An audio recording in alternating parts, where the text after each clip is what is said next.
This is Redman coming to you live from the Comedy Mothership here in Austin, Texas for a brand new episode of Kill Tony. Give it up for Tony Hinchcliffe!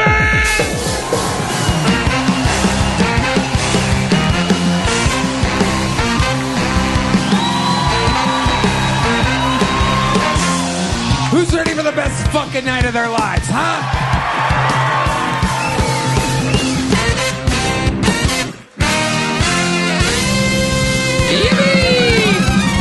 Make some noise for Brian Redband, ladies and gentlemen. And the best damn band in the land. Raul Vallejo, Fernando Castillo, Carlos Sosa, Michael Gonzalez, Matt Muelling, John Dees, and that is D Madness live in the flesh, ladies and gentlemen. This is indeed Kill Tony, the number one podcast, live podcast in the world, brought to you by ExpressVPN and Shopify. You guys ready for a good fucking time tonight? It's a good-looking crowd we got.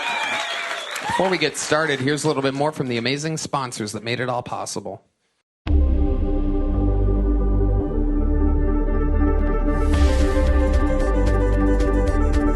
She's wide awake in her whiskey hole.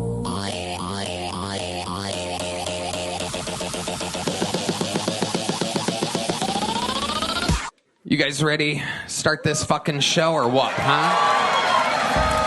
Every single week, I have two of the best comedians in the world on this show. Now, this is a fun one. This is a little chemistry set for you, because sometimes I take great pride in introducing some of the top rising comedians in the world on this panel. We were one of the first shows ever to show you fucking... You know, Tim Dillon coming up and Shane Gillis coming up many, many years ago. This is one of those nights where you get a little bit of both. You get one of the first-time guests, who I think is funny as fuck, and you have an absolute complete legend. In fact, he is the reigning, defending 2024 Guest of the Year. Ladies and gentlemen, your two guests tonight are Harland Williams and Nick Rochefort. Yeah! Oh my God, there he is. Harland Williams, Nick Rochefort. Harland is back, ladies and gentlemen. Of the Harland Highway, Nick Rochefort is on the Scuffed Reel Tour. Welcome, Nick. Holy shit, how exciting. Harland Williams. Buddy, I gotta say, I'm a little anxiety-ridden tonight.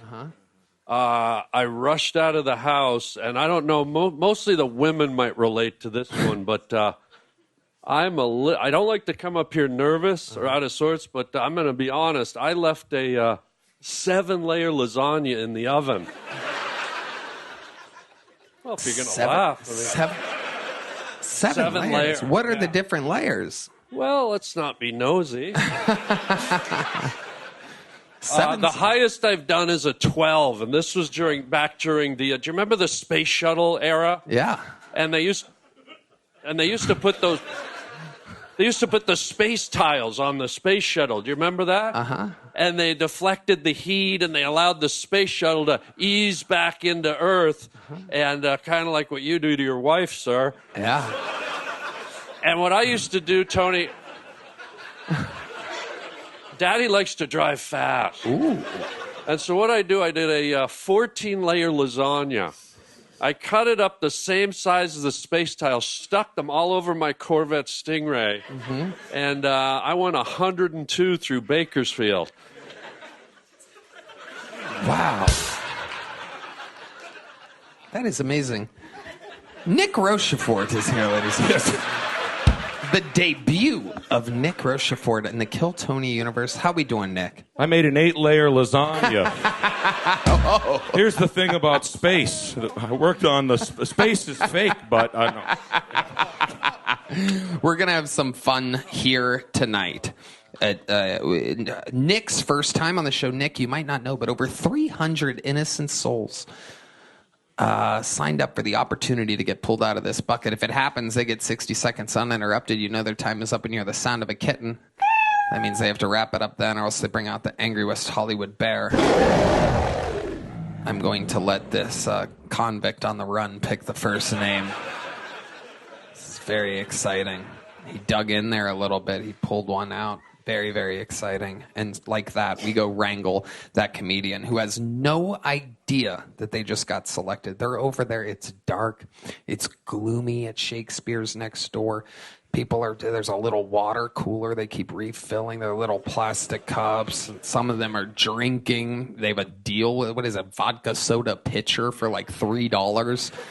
Some of them are like, I'm not getting pulled, and they just start fucking getting drunk over there. We have a DUI breathalyzer to check them in case they get too fucked up. Anything can happen. We crush dreams here, and we make superstars all the time. Anything can happen. Let's start the show. Your first comedian, he's from Canada.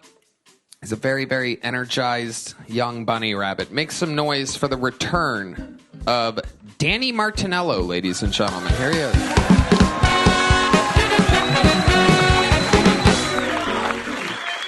Recently, I was told taking a bath makes me feminine, and if having a bath makes me feminine, then tuck my nuts and call me Danielle, because I do not give a fuck.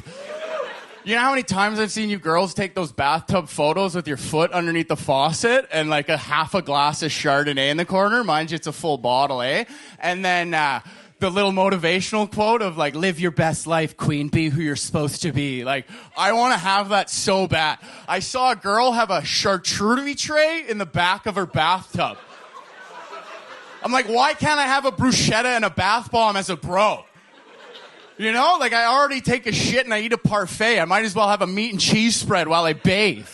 I'd have to make it more manly though, right? I'd have to have a half-crushed Modelo can in the corner, and instead of a charcuterie tray though, just a floating Zin puck in the background. You know, but I fear if I took that photo, one of my buddies would just zoom in on the stainless steel faucet, catch my dick just floating right in the middle of the tub. Because that's what it does. I'm not going to lie. It's just a buoy sitting in the middle of the Lake Placid, just chilling, you know? Because that's what I do. Whenever I see you girls take those photos, I'm fucking zooming, dude. To the point where I can't zoom no more, and then I just take a screenshot and zoom in an extra little bit. Just to see if I can catch a dorsal fin underneath the water. Thank you, guys. I've been Danny Martinello. Danny Martinello, representing Canada here tonight. Let me ask you a question, Danny. Yeah, Tony. Have you ever heard anyone else? Have you only read the word charcuterie? Have you ever talked with anyone about charcuterie? Have you run that by anybody? To be honest, like, I don't even really know how to read, dude. Have you ever just sound it out? Have you ever spoken with anybody about charcuterie? Yeah, usually I'm like, can I just have some extra cheese and then like meats and stuff on it?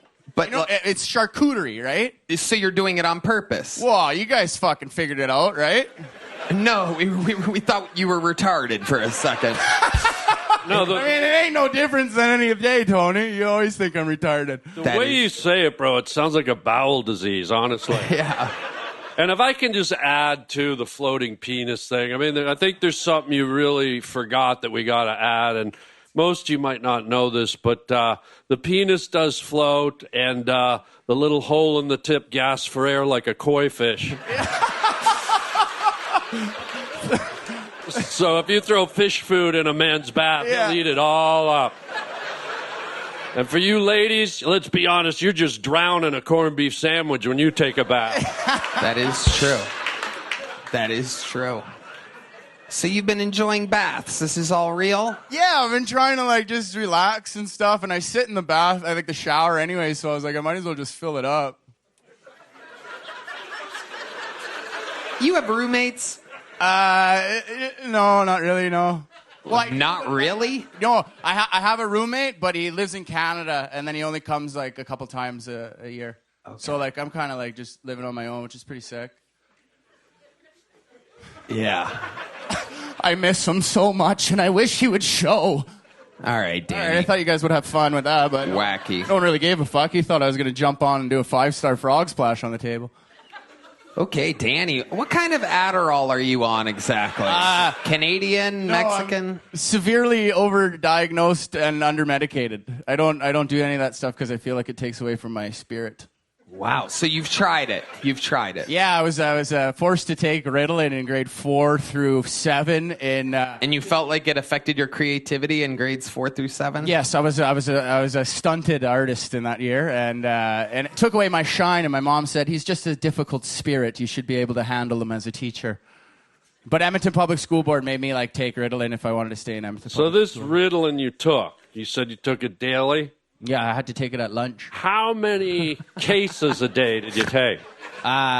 Just one pill, and it was funny. It was like they lined us up like little lab rats, and we'd have to go check in at the office and go, and then, but I didn't take. I'd put it under in the pocket, and then I would give it to this kid named Jamie Anderson, and I'd watch him snort it in the urinal. Wow. So in grade 5, it was pretty sick. You were like a Ritalin Pez machine. Yeah. I just. And then it would come out. Well, that's a cunnilingus machine right there. Yeah. Are you shooting them into your girl's vulva? Yeah. From afar, like a Do Thai that ping again. pong. Let's see it. Can you do that with your mouth again? Yeah. Yeah, I don't know why 2 men wanted to see me Unnerving. open my mouth like that, but here we are. That's a Pez vulva right there. Very scary. Danny, what else is going on in your life? Anything else? Nothing much. I went to Mexico for a wedding, which was pretty fun, except for I got Montezuma's revenge. What exactly is that? Describe that to the people. Sure. It's where you just basically shit through a badminton racket for 5 days. So yeah, I had traveler's diarrhea. It was pretty good. You drink the water like Charlotte from Sex and the City? Yeah, we got a little bit fucked up, and an ice cube took me out. Wow. You know you're tough, eh? You just get a slushy drink, and you're like, ugh. But it was pretty good. I mean, yeah, I enjoyed it. It was fun. You enjoyed the diarrhea in Mexico. Yeah, because I was hitting the buffet a little too big, and then by the end of it, I was like, So fucking Canadian, right? Oh, I was hitting the buffet too big. yeah, what? You know, right? You just gorge yourself, right? Because it's like you're like fucking, you're like a Roman, and you're like, I'm gonna eat. Don't look at the Mexicans like that. What are you turning around for? You're spinning around now. Immigrant to another. I don't know. This is the safest place over here besides Harlan Eyes. I'm looking at Tony, and then he's like, "Oh no, something's gonna come." I don't trust you, dude. I don't know what's up, but I don't Fucking trust shouldn't, you. pal. You fucking damn right you shouldn't. Danny. Yeah, no, it was all right, and it was good. And then I don't know. I don't feel like I'm talking too much right now. Perfect. Danny, congratulations. You started the show with a minute. Thanks, guys. There he goes. Back to Canada he goes. Danny Martinello, everybody. You guys. This is where things get interesting because we are going to the bucket for our first time tonight, ladies and gentlemen. We're going to meet human beings all together. This is the bread and butter of the show. People can become stars out of this bucket. They can fucking blow it. The pressure can get to them. Ladies and gentlemen, your first bucket pull of the night is Matthew Coffin, ladies and gentlemen. Here we go.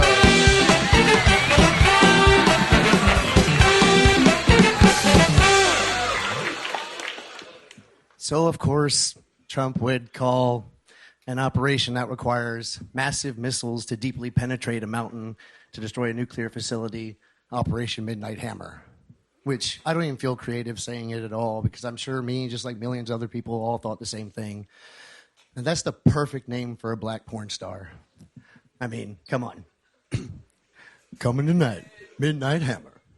But anyways, just further proof he's our dick. Anyways, the older I get, I feel like the more I'm turning into an old black lady, especially during the wintertime. I always feel like I need a little Afghan or a little shawl around my shoulder, and I'm always saying, Lord have mercy. For some reason, my cell phone thinks that my nuts stink, and I beat my dog. And I don't know how, I don't know why my phone thinks my nuts stink. It's not like the phone has a nose or anything, and I don't talk about that stuff or anything. But it thinks I beat my dog. I get these little alerts on my phone that says, don't abuse your animal. There's other ways to discipline it. And it's because I sing to him and say stupid shit like, Oh, my God. Holy shit. Holy shit, Matthew. I just gonna God. beat you. Let's check in with Nick Rochefort. That's one fucking suicidal Pomeranian right there. I'll tell you that much. Yeah. Yeah. Saddest dog that's ever lived. That fucking poor dog just walking around. Not even walking around, probably dying to run away right now. He's happy you stopped talking. Yeah. I thought it was a cat, to be honest. A suitcase cat. It's got a fucking handle. The dog is the most interesting part of your entire set. You really just do you practice this, Matthew? Do you try? Yeah, it's been a really busy week. I haven't actually been on stage in about 3 weeks because I've been busy working. What have you been doing for work?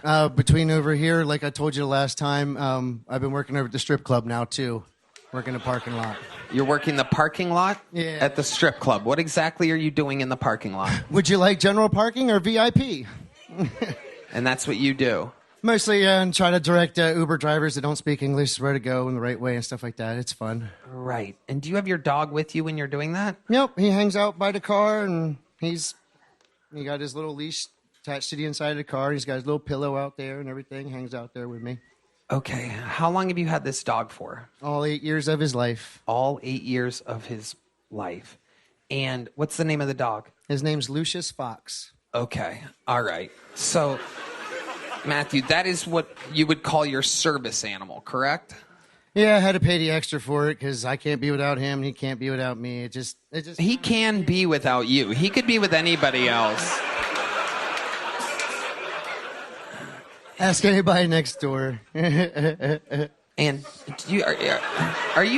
have you been diagnosed with anything? Is there a reason why you have a service dog, or is that just your trick to life? Is that what makes people think you're okay? I didn't even know it was a thing, to use service animals, to get not have to pay for certain things for your apartment and stuff. I had no idea. I was just I was talking to a lady on the phone. I can't be without him. He can't. You answered an entirely different question. I was saying I can't be without him. I had to talk to a lady to get the license and all that. So I was like, I can't be without him. He can't be without me. This is a real human being, ladies and gentlemen. Just know these aren't character actors that we hire, something like that. Do you think you're sending the wrong message standing in a parking lot holding a dog in a place where you're trying to sell pussy? Like I said, he hangs out by the car, and some people like him and say hello and stuff, and it's pretty cool. Everybody's thinking it. Do you fuck the dog? Do you fuck the dog? One of the other guys likes to call him my little furry fleshlight, but no. Wow. But he's not. His bed is my bed, though. He's got an interesting story. Holy shit, dude. This is crazy. Matthew. Your sleeve isn't up his ass, is it? There's nothing normal. There's nothing normal about it. Is there anything that you do without the dog? Not since I moved out here to Texas. You're just always. Sat on my lap all 1,600 plus miles cross country to get here. Uh-huh. And you came here to do stand-up comedy. Well, like I said, after I got struck in the head with that steel girder, I took that settlement money, and I was like, I can't keep denying who I am. I'm a carny. I'm a clown. I have to go where everything's happening at. What makes you big think... swings for defense. Okay. I can't handle another second of this. That dog is going to be leaking in 10 minutes. Matthew, you already have a very small joke book, correct? Yes. There you go. There he goes, ladies and gentlemen. Matthew Coffin, everybody. Matthew, you got to take a year off or something. Take a year off. Sign up in a year. It's absolutely psychotically bad. Years off. How about that? Hello there. This podcast is sponsored by Shopify. You know, when I started this podcast, it seemed like I had to figure it all out on my own. You know what I mean? Stage time, setup, filming schedule, logos. Every day seemed to introduce a new decision that needed an answer. Your to-do list keeps growing every day with new tasks that can easily begin to overrun your life. Finding the right tool that helps you out can be such a game changer. For millions of businesses, that tool is Shopify. Shopify is the commerce platform behind millions of businesses around the world and 10% of all e-commerce in the U.S. From household names like Mattel and Gymshark to brands just getting started.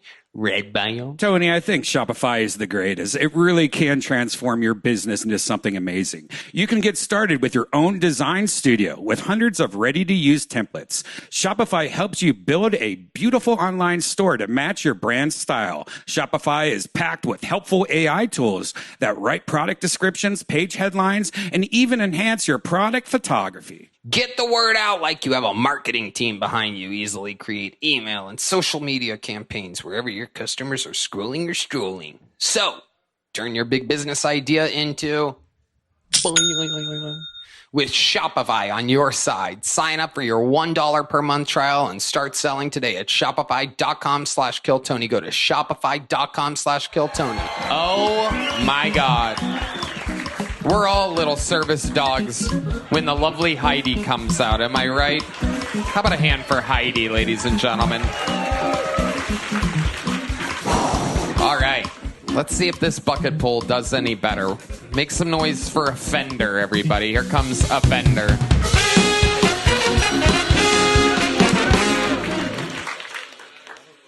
I know what you guys are thinking. My hair says California, but my voice says I'd fuck a cousin. Being from the South is challenging. Usually doesn't take people long to accuse me being some type of no good, methed up, wife-beating, racist, toothless Trump supporter. But that's not true. See, in Alabama, you can only be 3 of those things. Because once you're 4, we ship your ass to Florida.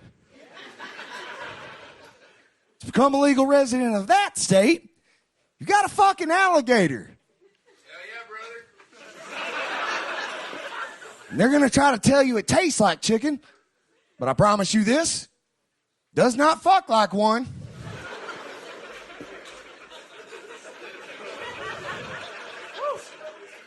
Other day, my friend said I reminded him of a young Ron White supremacist.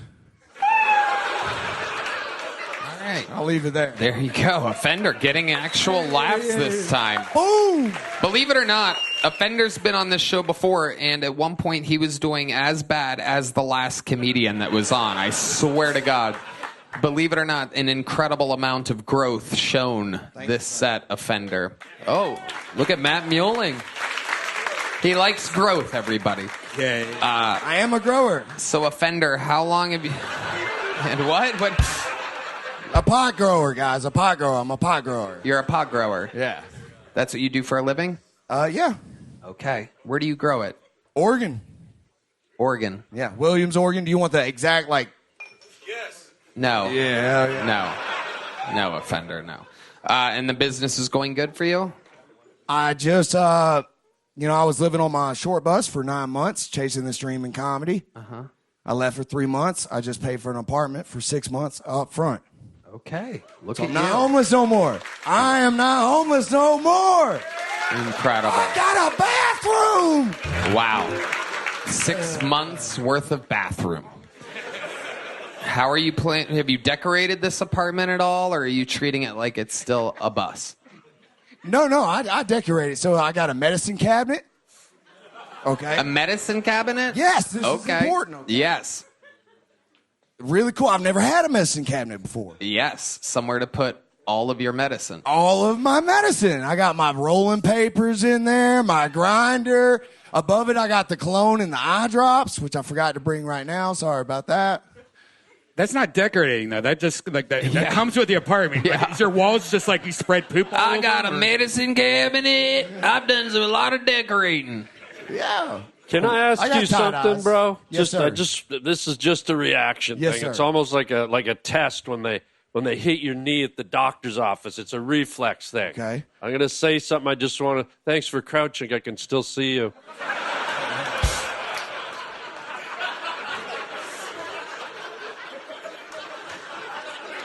Go ahead, Harlan. I'm sorry about that crouching tiger. It's like the giant crawdad went by in the mud. All right, this is just like a reflex thing. I'm gonna say it. I just want to see how you react. Okay. All right, guy. I can't believe it's not butter. All right. He was my stepdad, so that makes sense. Okay, a little Fabio reference straight out of 1994 for you back when. Yeah, I'll never forget. I was in my bedroom playing with a lasagna, and Offender, tell us more about this new apartment. This is a big deal for you. A lot Fuck yeah, dude. I was living amongst these homeless, these savages, dude. They take shits in the street.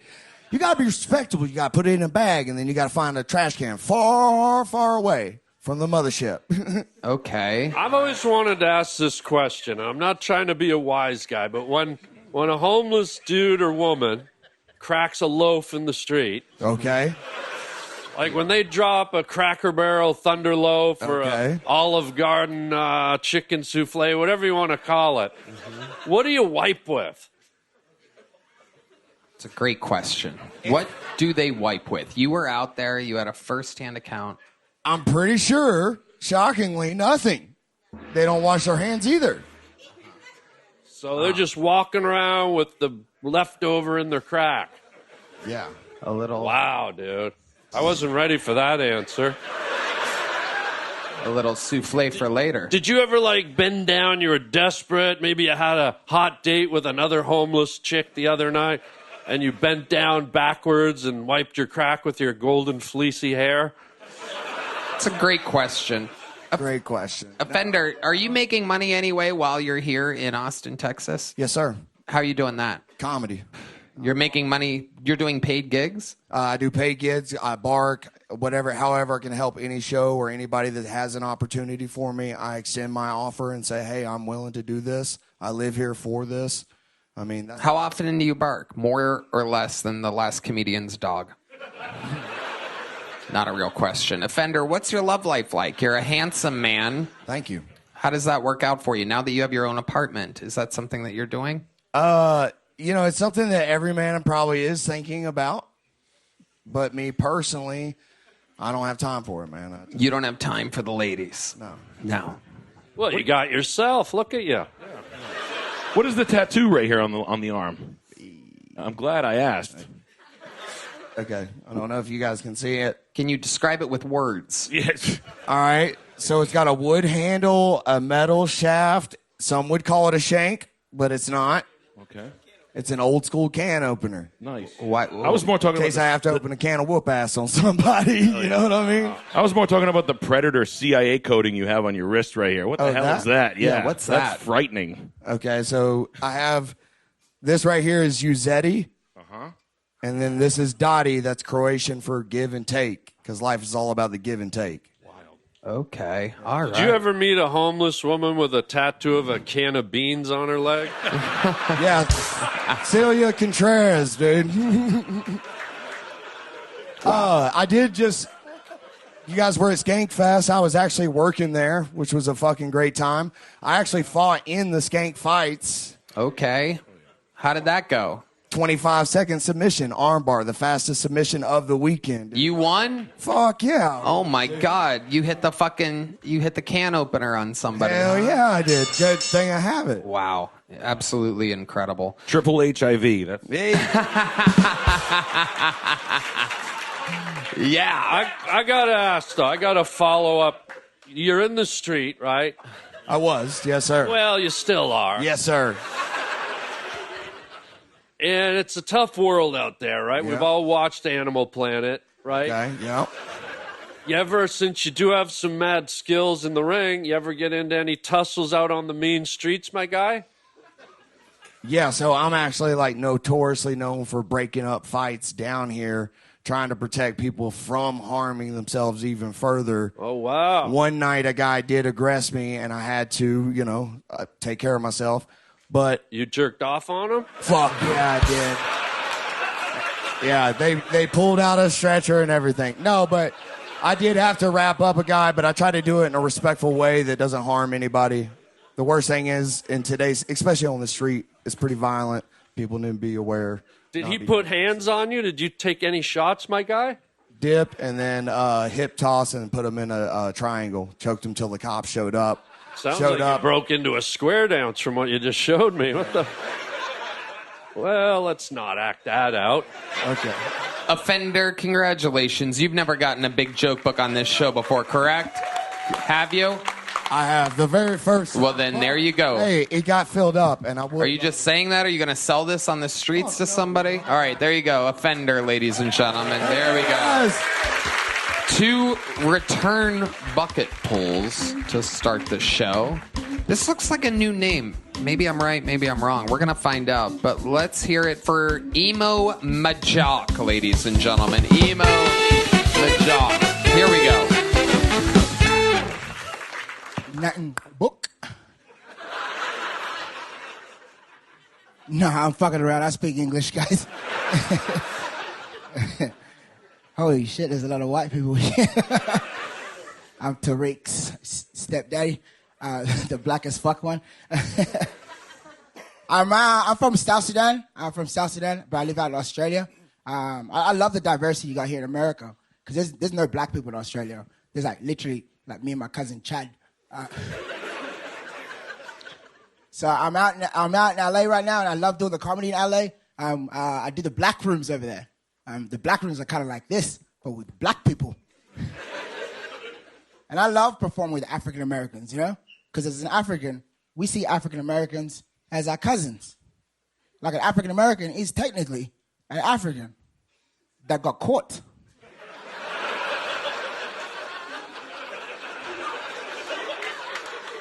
And every 4 years at the Olympics, they remind the world that you will never catch them again.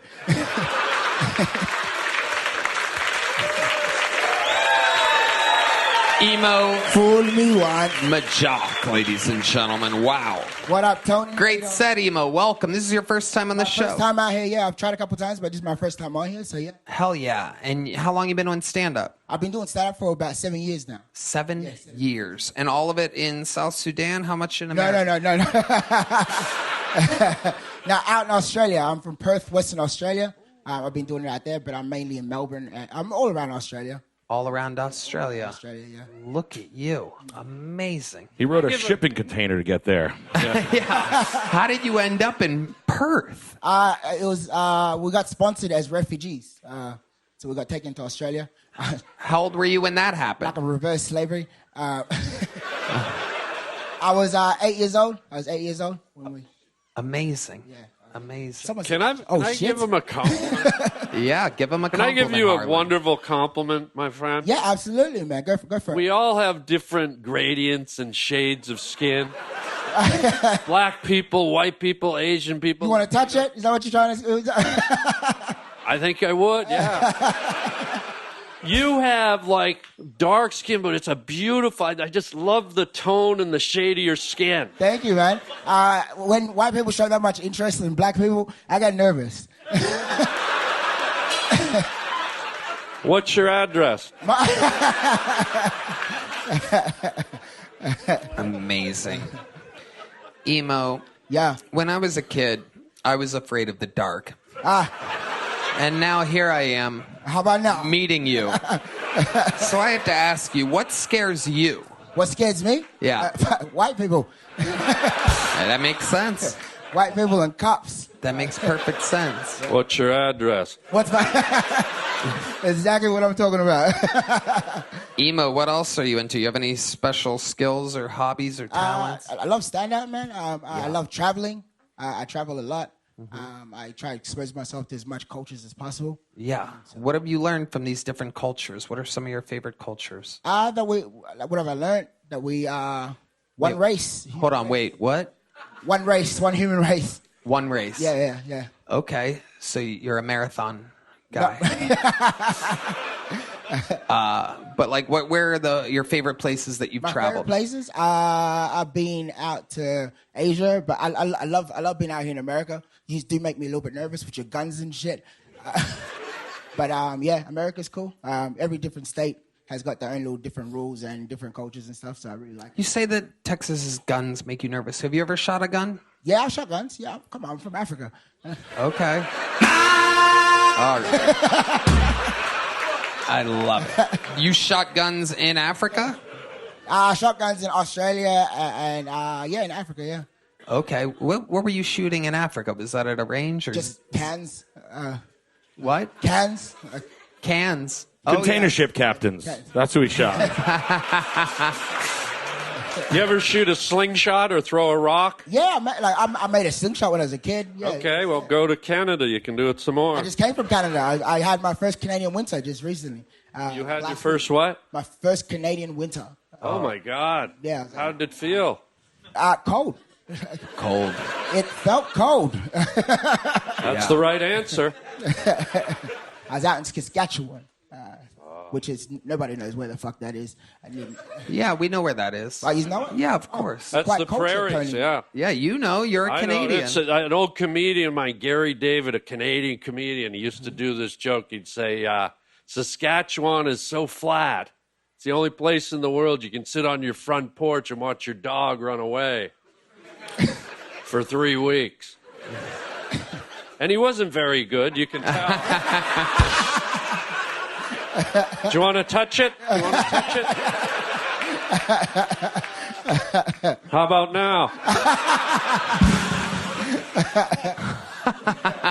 I got a lasagna in the oven. Don't fuck with me. Emo, you're a world traveler. You're a specific shade, as mentioned earlier. What's the most racist thing anybody's ever done to you? 'Cause you seem like such a nice, sweet guy, and it's interesting how people judge a book by its cover. Yeah, I'm from Australia. Like that place is racist as fuck. But that is my kind of speed, though. Better the racist you know than the racist you don't. Yes. I had someone touch me and try to rub it off. That was a little insulting in Asia. Fuck you, Bali. An Asian in Bali asked if you could rub any of that off. No. They tried? They tried to rub it off. Yeah. Holy shit. Did they use like lemon pledge or anything?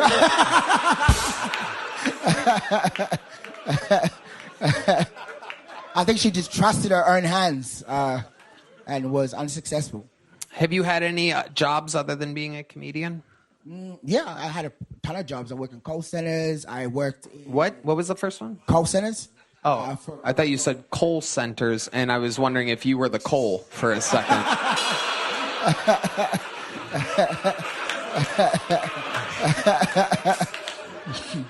He said he likes racism, ladies and gentlemen. He feels at home. My kind of speed, yeah. I worked in warehousing, but stand-up was definitely my favorite job. Yeah. How about your love life? You seem like a handsome, handsome man, I'm sure. I got a partner. You have a partner? Yeah, I got a partner. Fiance, we just got engaged. It's where'd you meet this partner at? She's Canadian. I met her at a festival in Australia back in 2018. Nice. Is she a girl? Yeah, well, by my studies, yeah. Well, when someone says partner, I don't know if it's a girl or... No, she's a girl. She's a girl, yeah. She's a girl. She's a woman, not a girl. She's a woman, yeah. Right. Canadian woman, white? No, she's Indian background. Brown girl. Brown. Wow. Okay, Indian background. Shouts out to Aaliyah. You met her at the call center, I'm guessing? I met her at a festival in Melbourne. Is there any water right now? Yeah. Why don't you just call for some? Oh, yes. Right. Yes, let's get it. Absolutely. You have cottonmouth? I don't even have to do the rest of that joke. I don't even have to do it. You can't even make it up, ladies and gentlemen. First person asked for water in years. Just so happens to be one of the darkest human beings I've ever seen in my entire life.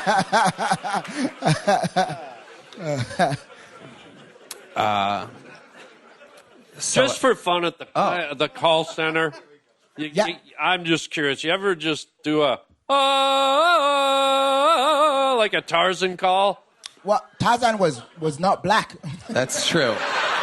That's true. Harlan's been watching the Disney remake of Tarzan on Netflix.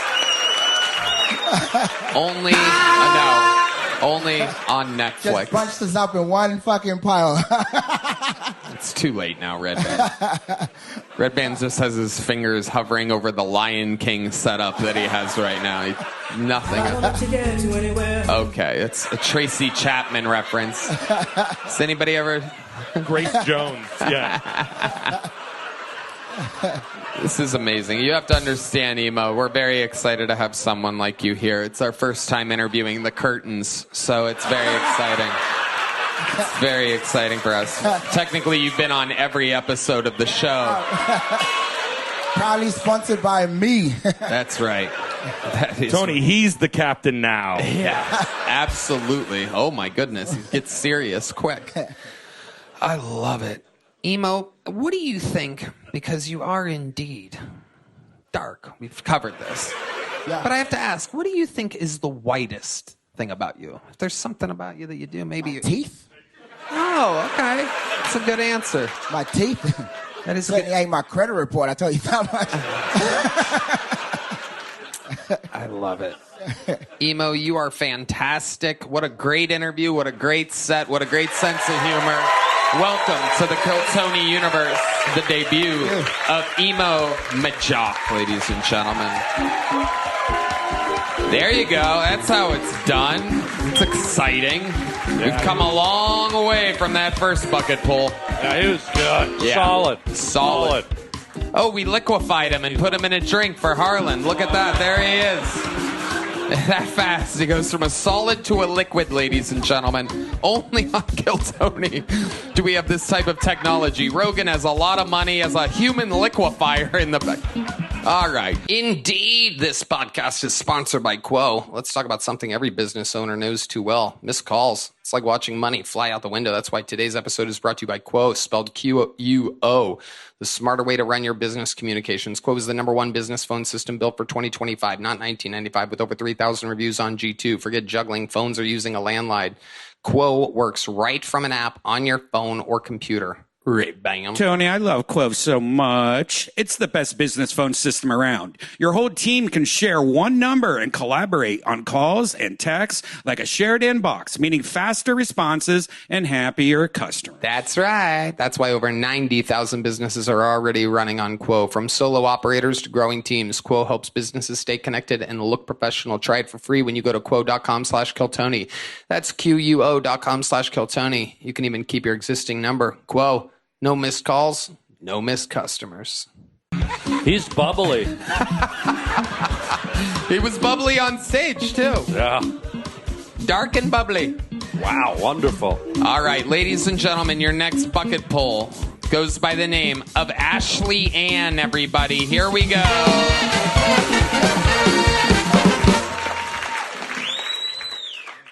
What's up, guys? So, I found out my ex was bisexual when I found the Grindr app on his phone, which I thought was just like a GPS app to the gyms. And it was. To gyms and Mike's and Tony's. That's not why we broke up, though. It was actually because he's a whore. Bisexual I can deal with, but bi-loyal? Absolutely not.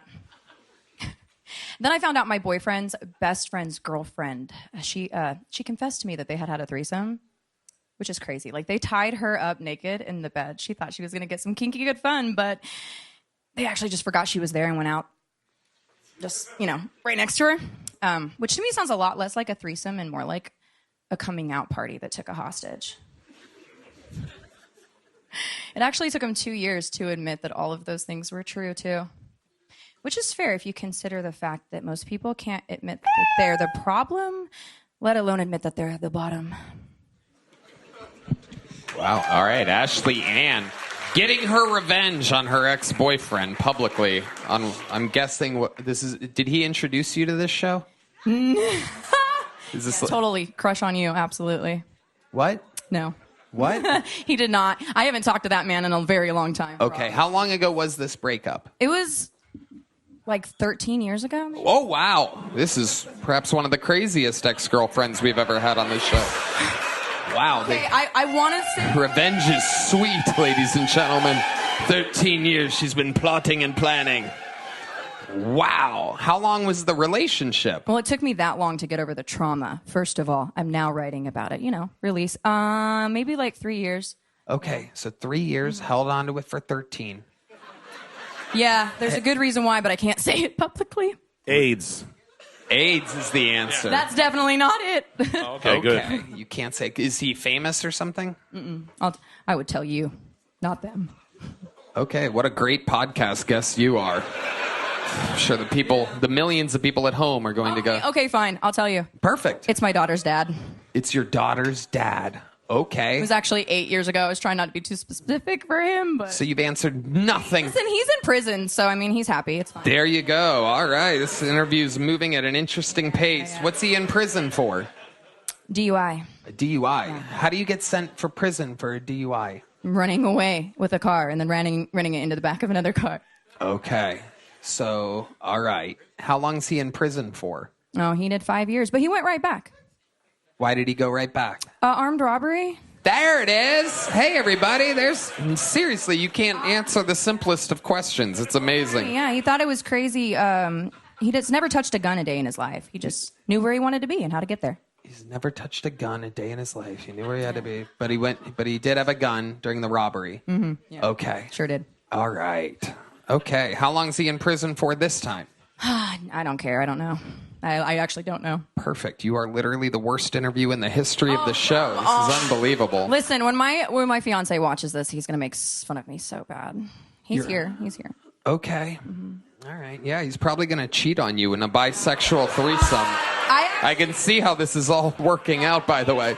He's probably going to get himself thrown in prison by doing whatever it takes just so that he doesn't have to deal with you anymore. I'm starting to all make sense, Ashley. How long have you been attempting stand-up comedy? About a year. A year. All of it here in Austin? Mm-mm. Where do you live? No, I live in DFW.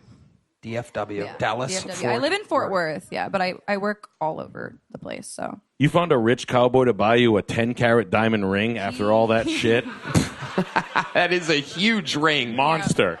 It He is legally blind. He had to find me somehow, so. He's actually blind? He is legally blind, yes. Wow. It all makes sense now. Listen, he can see me. He just has no peripheral. He's like a Roomba on low battery. He probably wishes he was deaf. He is, a little bit. He's a little bit deaf, too? Yeah. Wow. Where did you find this guy? I don't know. My standards were, like, over here. It's an easy question. Where did you meet this guy? A bar. Karaoke. The bar. Karaoke. Yeah. What was your song? What were you singing that night? Fuck, he made me sing some Reba McEntire. Fancy. You're like Courtney Love. Yeah. Or like Courtney Haight. Except I'm the natural blonde, so. You're a fucking monster. God. I know. Yeah, I make fun of my blind fiance a lot. I'm sorry. How did he end up blind and partially deaf? Partially deaf because he sits next to my fucking speakers when I host karaoke. Blind, he's got RP, retinitis pigmentosa. Okay. So he just was born with full vision and loses it gradually until. So he has double pigmentosa, huh? Yeah. Double pigmentosa? Yeah. Okie dokie. Wasn't that one of? Jesus Wasn't that? What is it? How do you say it? Retinitis pigmentosa. I know it sounds like a Harry Potter spell. Retinitis pigmentosa. Sounds more like one of Winnie the Pooh's little buddies. Pigmentosa. Yeah. Totally. All right, Ashley Ann, I got to keep this thing moving along. For sure. Here's a really small joke book. Can you catch it? Yes. I'm going to leave it a little bit short because you seem like a walking lawsuit here. There you go. Perfect. Ashley Ann. There you go. Good God Almighty. All right. Let's get a little palate cleanser up here, ladies and gentlemen. We've had some giggles with these bucket pulls, but now it's time to drop the hammer. I present to you one of the greatest regulars in the history of the show. Ladies and gentlemen, here, doing a spot in the middle of a random episode of Kill Tony, I present to you a man who, one day, perhaps, by the grace of God, will be a citizen of the United States of America. But for now, he remains the Estonian assassin. This is Ari Matti.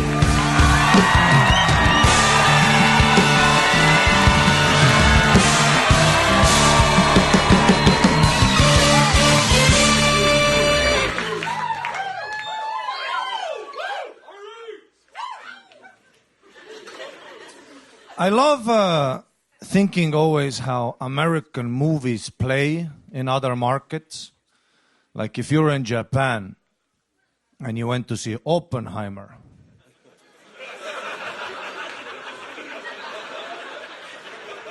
Bummer.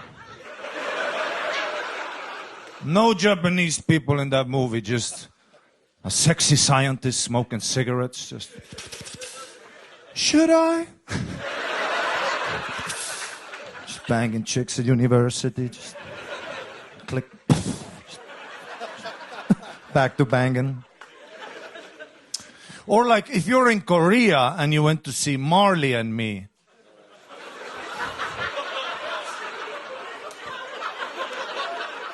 The whole time you watch that movie, you're like, how long is this meal gonna take?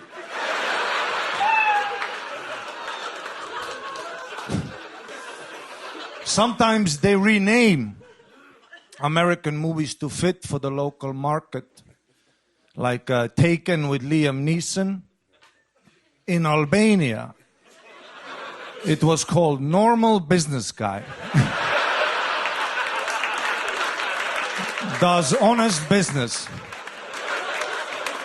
until American asshole intervenes. Schindler's List in Germany, it was called Scheiße. So close.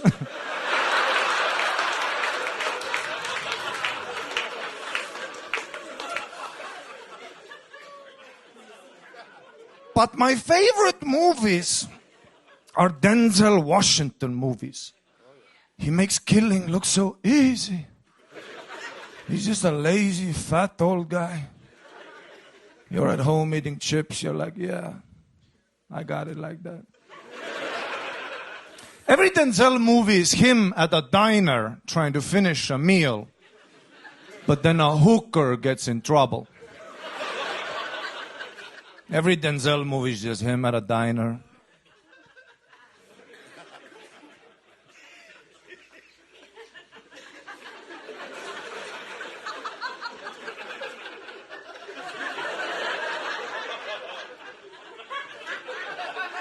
Kills 26 people. Takes down a whole syndicate. It's a hot hooker, though. You gotta save a hot hooker. Okay, this is an act out of Denzel Washington trying to finish a meal, but then the hooker who gets in trouble is a fat cow.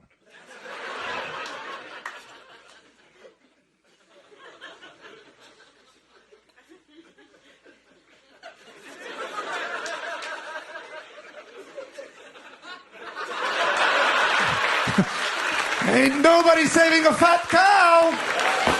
Thank you guys so much. Wow. 3 minutes and 30 seconds. The only human that we allow and that can take the ball and run with it and crush. I'm sorry. What a presentation. No, we love it. I didn't have time to cut it down. No, it's great. You're fucking, that's a movie chunk right there, and we love it. Someone's been watching some movies this week. You look fantastic. You're crushing. Life is good. I look like a lead singer in like a vampire band. Yeah. A very emotional band. Death is infinite. Ari, what have you been up to? Yeah, not much. I had my first Halloween in America, I know it's a while ago, but... Yeah. Yeah, we don't have Halloween in Estonia. We have Russians. Things are scary enough. Did the local Estonians and the Russians, what's the difference? Explain to these... One are murdering, raping empire, and the other are really nice, intelligent, beautiful people. Wow. Wow.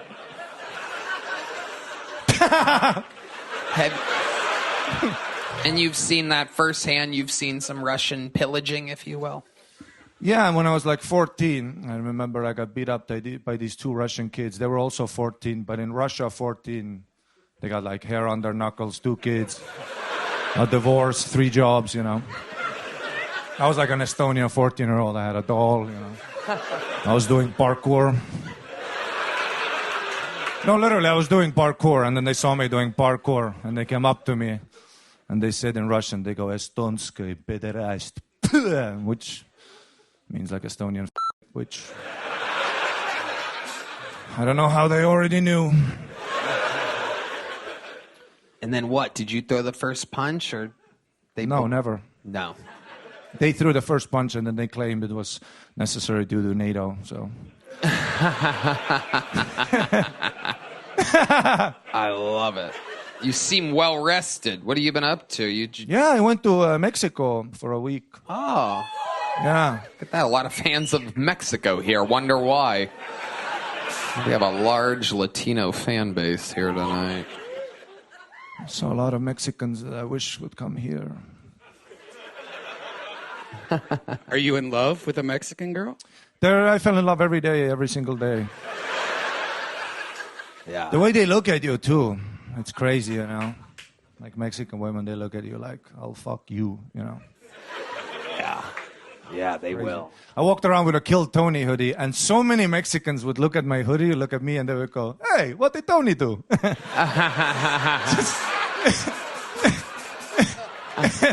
It was like the main joke. It was so funny. I saw them. Every time I saw them look at the hoodie, I'm like, here it comes. What did Tony do? I don't know. That sounded Italian.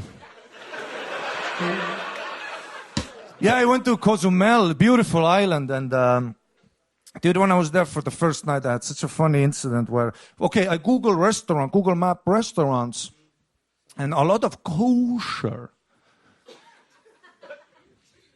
You know? Uh-huh. Yes. Yeah. A lot of kosher, and I'm like, what the fuck is this? Is Mexico? Fuck kosher, you know? And then I go outside of my hotel.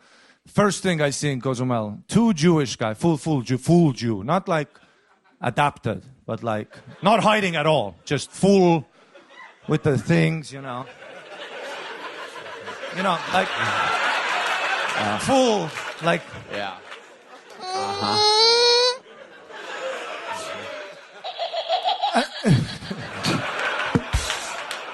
And they were arguing, 2 Jewish guys arguing with a Mexican guy who, he's the guy who rents out scooters and like motorbikes. Mm-hmm. And the Mexican is, just when I walk by them, the Mexican is saying, I keep deposit. Look, scratches. I have evidence. No scratch here before. I have picture. Look, there is scratch. And then the Jewish guy goes, no, we need deposit. I also have picture. And then they show the picture. And then I go and eat. About 10 minutes later, I see the Jewish guys walking away from there with like a wad of money in their hand. And then the other one looks at the guy, he goes, Photoshop is free and so are we. Just wow. So they're like that in Mexico too? Yeah. Wow. Punta Judea. That was just funny. That is incredible. Wow. A Amazing. racist, huh, Harland? Well, only if you're Jewish or Mexican. But yeah, I had fun, yeah. Halloween party. Did you go to a Halloween party? No. You got to be careful with Halloween, my guy. Tell me. Well, how long you been in America, my guy? Like 1 year and a half. 1 year and a half. Tony will back me up on this, Red Band. That the key is to be careful with the costume, okay? Uh-huh. I blew it last year. I went out dressed as a piñata and went trick-or-treating down in the Latino community, and they beat the 3 Musketeers out of me. You know what? If I could get some kind of noise to back me up. Funnier. I did go to a Halloween party, and what I noticed is every chick is like a sexy, slutty cat, huh? Mm-hmm. That's like the only hot animal they can think of. Yeah. There were a lot of chicks that should have been a sexy elephant, you know what I'm saying? Yeah. You should have gone to Jeffrey Dahmer's house. He had a bearskin rug.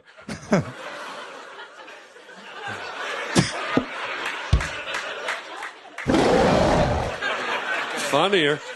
But there were like so many chicks dressed as a sexy cat at this party where I was at, that when I was at this party and I saw all these titties and pussies out, I kind of understood Islam. Because there would be like all the chicks with the sexy pussy cat out, and then there would be that one chick, you know, dressed like as a banana. You know, just the face is out. And I would look at her like, fuck, what's under the banana? Yeah. Creates a little mystery. Just like the burqa. Mystery is just as hot as sluttiness. I couldn't agree more. The banana wins. Ari, you are unbelievable. What a fucking set. Triple the work that you had to do. This place, creating stars. If Cam's on SNL, I can't imagine what Ari Maddie's going to be doing in the very near future. One more time for Ari Maddie, ladies and gentlemen. Onward we go. Back to the bucket, ladies and gentlemen. And your next comedian goes by the name of Jack Hemphill. Here we go. The opportunity of a lifetime. Yo, I don't know if you can tell by looking at me, but I got my haircut at the lesbian barber shop. They kind of fucked me up, though. It's my fault. They asked me what I wanted. I said, I don't know, just scissor me. I keep seeing ads for male enhancement pills. They're supposed to make your dick bigger, longer, stronger. I don't know about that. I wish they'd come out with something for female enhancement. Yeah, how about a pill that makes you shut the fuck up?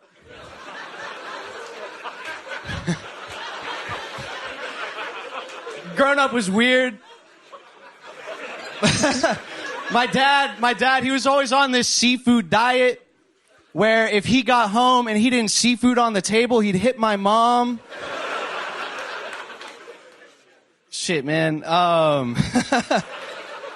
Life's hard these days. Like, if a white dude wants to be black, they call him a wigger, right? I'm a white dude, and I really want to be Mexican.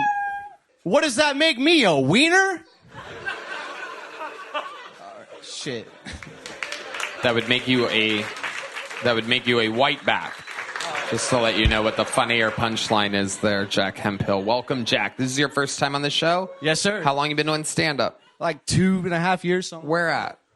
Fucking hitting Creek open mics, Green Room. So here in Austin, Texas? Yeah, here in Austin. Nice. Yeah. What do you do for work?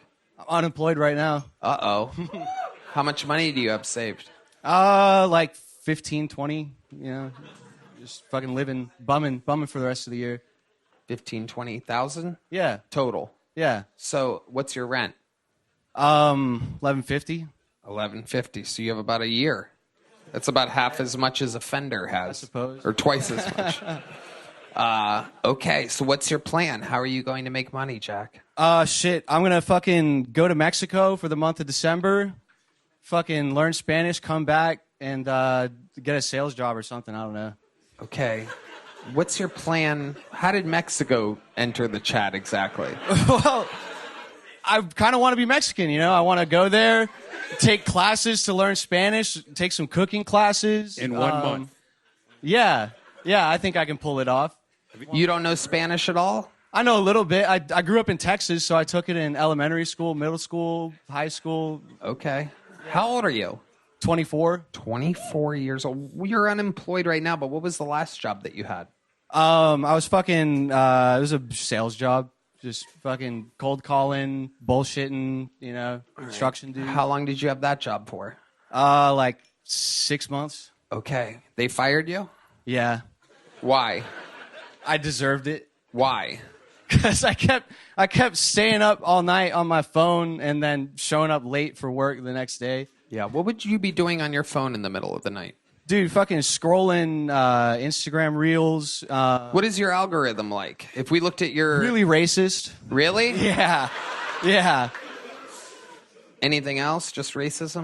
Racism, fucking jokes, random bullshit. I don't know. Like stuff that is unfulfilling. Just fulfilling enough for me to try and see if there's something better on the next scroll, but nothing more than that. Midgets with giant tits have entered my algorithm. I clicked on it one time, and now it's my entire recommended page.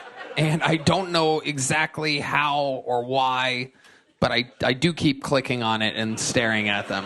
So wait, you're out of work right now? Yeah. Dude, it breaks my heart. And I'm going to be emotional here. And I think you people it breaks my heart to see Natalie Portman out of work. Yeah, you look like the meanest lesbian at a lesbian bar, man. You're awesome. Thank you. It really does. That. You would probably get a job at like Medieval Times or something like that. Like, Probably. I know I can't juggle, but I'll learn if they pay enough. Have you ever put your lips on the front of a Tesla and just sucked? What part exactly would he suck on? The hood. The what? The hood. Oh, the hood. Because that's the biggest area for his giant Natalie Portman suck mouth. Okay. What is your love life like? What are you into? I mean, honestly, I catch a lot of lesbians. You know. But seriously, Not recently. My only options are like dating apps, and I feel like the fucking app runners are like digital e-pimps, you know, selling twat, and I don't want to be a digital like simp. What's the last date you went on? The last hookup you had, perhaps. Fucking 37-year-old lady at like South by Southwest. At South by Southwest? Yeah, just like there on location, or you met her there? It was like a bar show. Yeah, I just met her there. What'd she look like? Dude, she fucking when it starts with dude, you know it's gonna be good.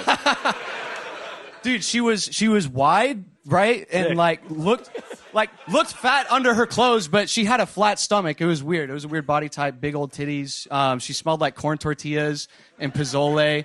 It was pretty nice. And it Torta. Yeah. Yeah, you could say that. Yeah. Sick. It was a Latina?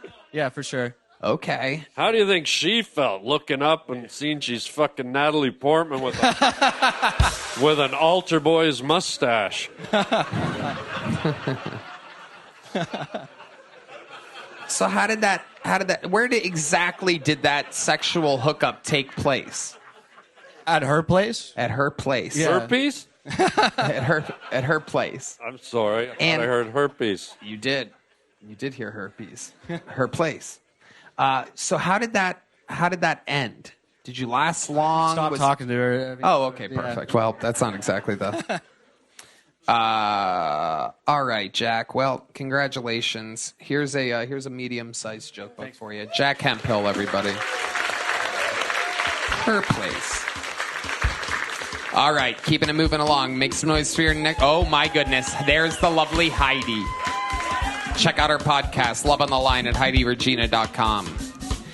Let's make some noise for your next bucket pull. It's Doc Ferry, everybody. Anything can happen. It's Doc Ferry.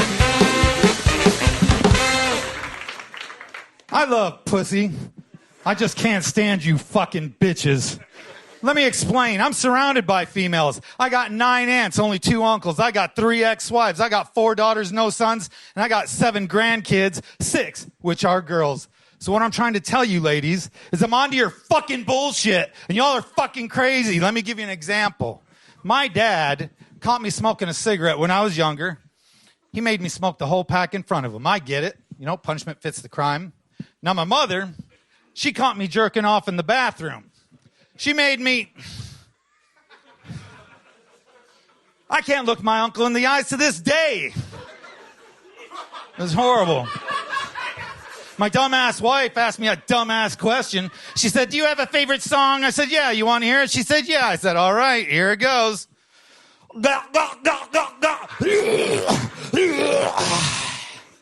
Second verse, same as the first.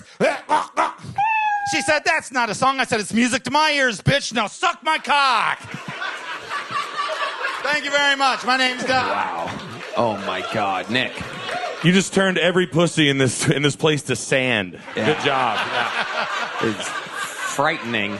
Who says ISIS doesn't have a sense of humor? Sir, you're still crouching and I can see you. There he goes. Doc, welcome. You've been on this show before, right? About 2 months ago. Okay, well, welcome back. Remind us, how long you been doing stand-up? About 2 years now. 2 years. And what do you do for work? I am going to school currently for HVAC. HVAC. You're going to learn HVAC. Well, that sucked. See what I did there? What were you going to do? I was going to say the exact same thing. Right, yeah, exactly. My brother. There we are. Thanks for standing erect. There she is. Look at that. Someone that dresses like a banana for Halloween. Anyway.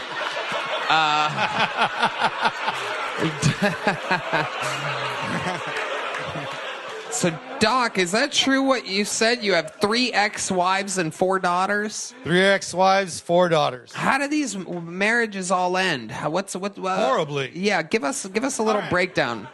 My first wife was my high school sweetheart. I actually lost my virginity to her, which was ironic because 10 years later I lost my car, my kids, half my money for 16 years. Yeah. My second wife was the meanest woman walking the face of the earth, still is.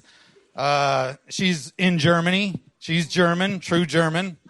I don't need to say any more about that. That was rough. She was the worst. She was the meanest. She was the meanest.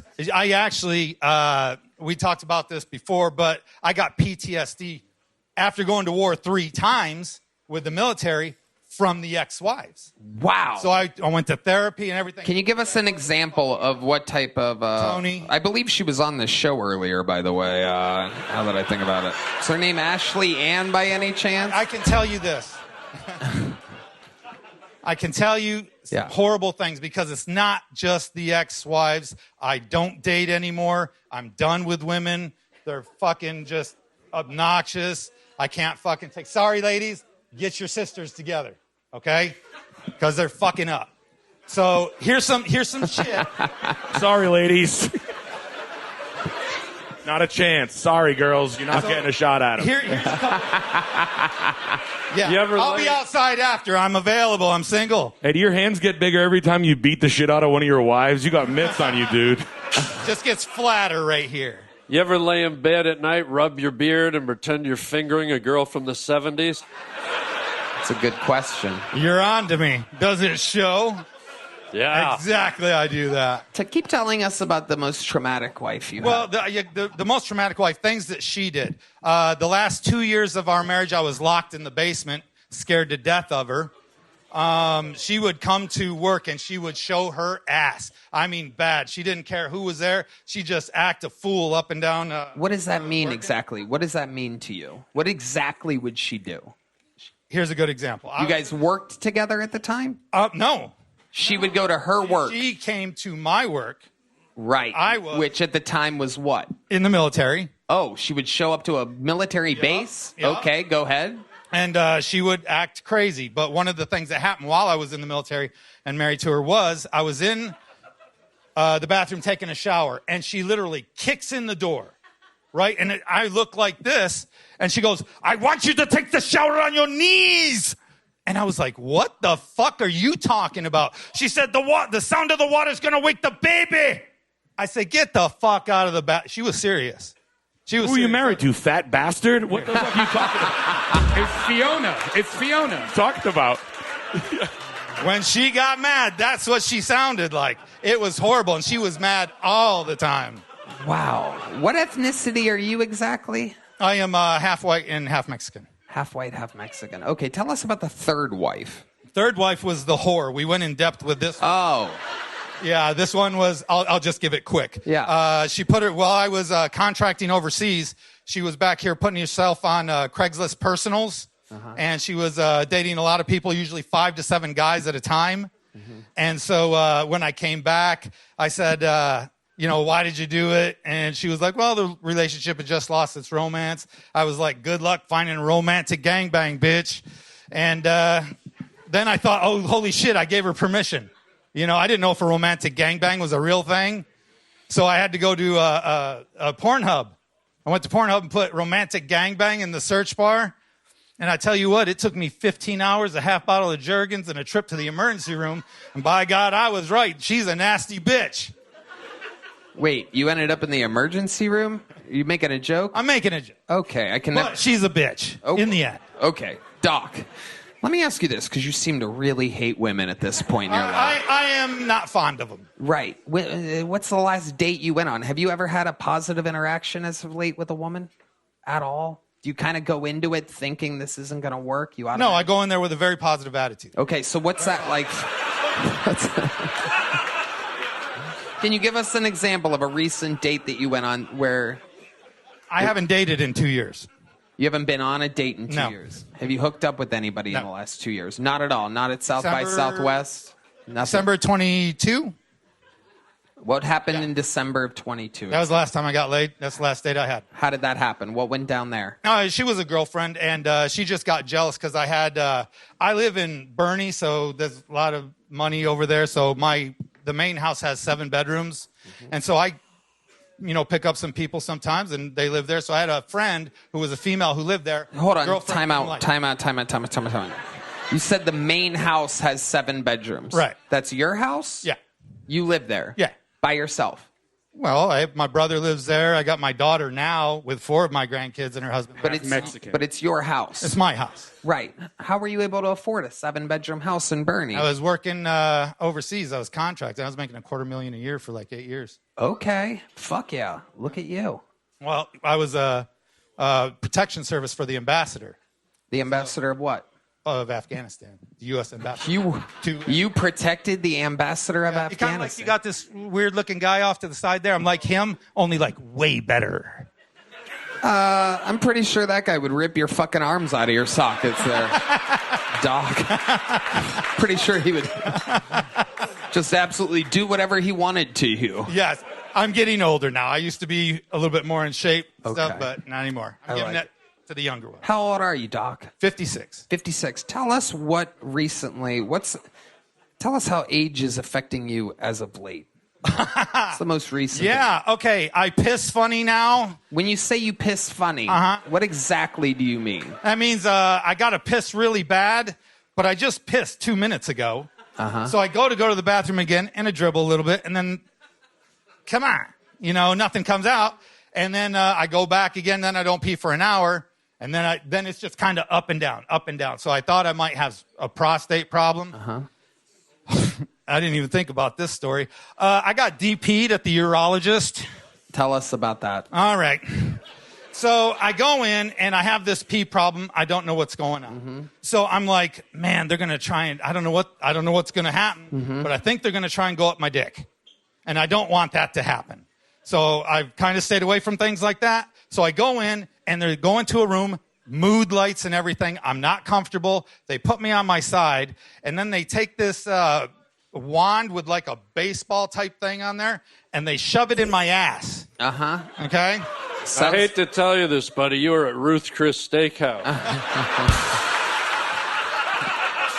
I knew there was something wrong with the coupon. Invite D back. Hell yeah.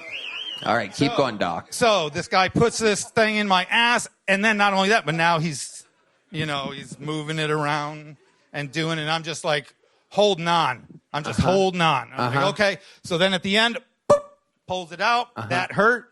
And I was like, oh, thank goodness. I said, and then I kind of cleaned up and joked with the guy. I thought I was going to get something in my pee hole. He said, that's the next room. And I said, fuck me. So I go into the next room, and swear to God, this is true. They have the tray. There's like a mound of the goo, the gel. All right. And the thing that's going to go in my pee hole looks like the wand at a car wash. It's that. You said the word of the day. Car wash is the word of the day. Dried up all the pussies and you shriveled up all the cocks, my friend. That is true. Thank you. That is true. We're going to have a calmer world after this show. The most unfuckable man on the planet right now. No wonder these women hate you. I'm going to make you shower on your fucking knees tonight, Doc. Shower on your knees. Yeah. You're going to wake the baby. All right, Doc, we got to keep it moving. Here's a little joke book. Thank you. There goes Doc, everybody. It's a lot of, you might think that this episode is like a psychiatry office or something tonight, and it kind of is. There's a lot of, a lot of wild people get into stand-up. It's a crazy thing. Anything can happen. Make some noise for your next bucket pull. It's Jack McWilliams, everyone. Jack.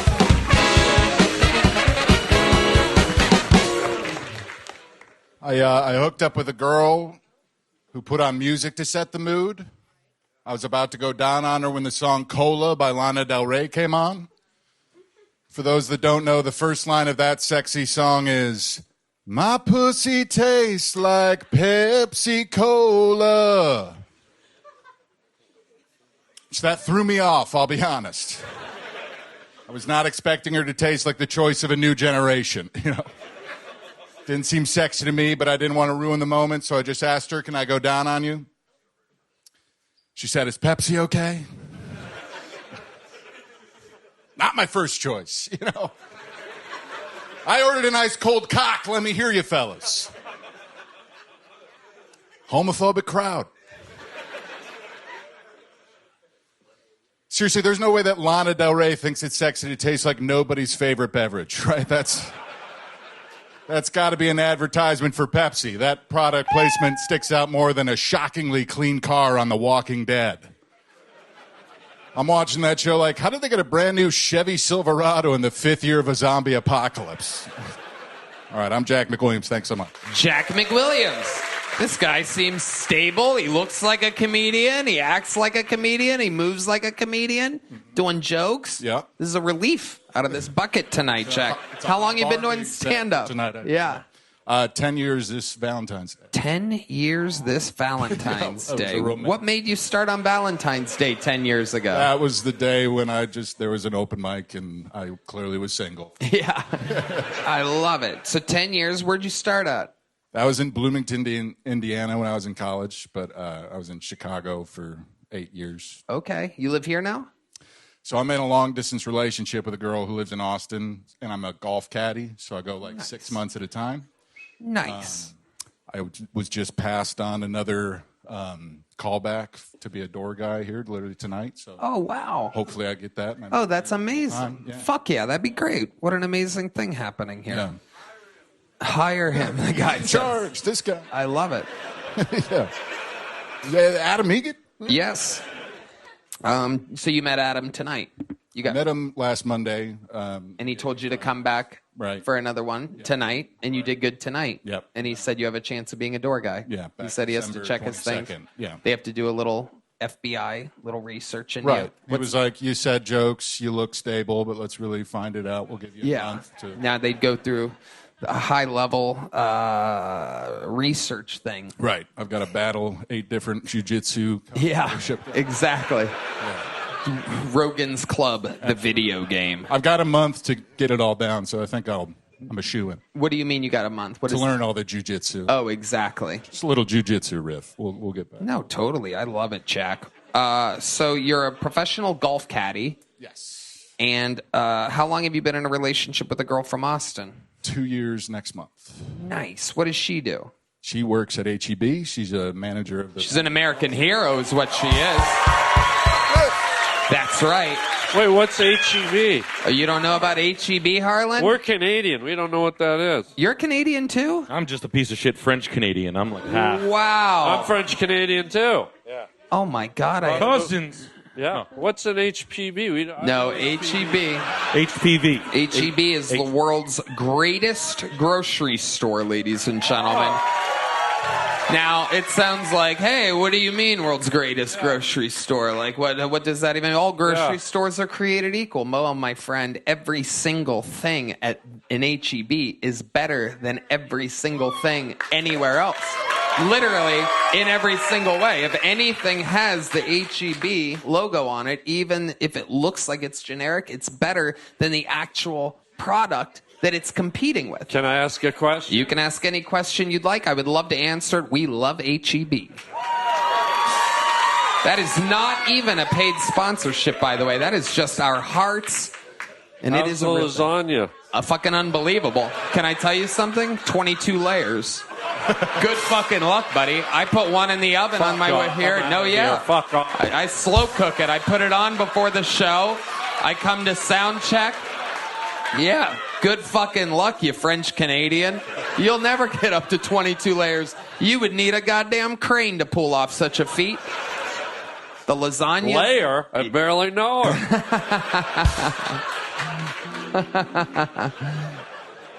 Does your girl ever bring home any special treats from HEB? Some exclusive treats, perhaps their unbelievable jalapeno stuffed peppers. Stuffed jalapeno poppers. It's actually my pet nickname for my girlfriend. Indeed. Yeah, we always shop at HEB. What are some of your favorite things from HEB? Tell these Canadians what the fuck is going on here. Let's see. I'm having... Hey, Adam Egan, be quiet. I'm having trouble thinking of a specific thing, but she just went through the management training, and I know that they like spend years with like a group of scientists developing their products to become they do. as good, if not better, than like normal products. Like Doritos, they only hold Doritos because then everybody needs to still shop at HEB because they want to. Harlan, get with the program, man. Okay. Yeah. Wait, so it's like science food? Yes. Yeah. That's the perfect way to describe it. But like they'll develop a product for years before they release it, making sure that it's superior to whatever they're trying to replicate.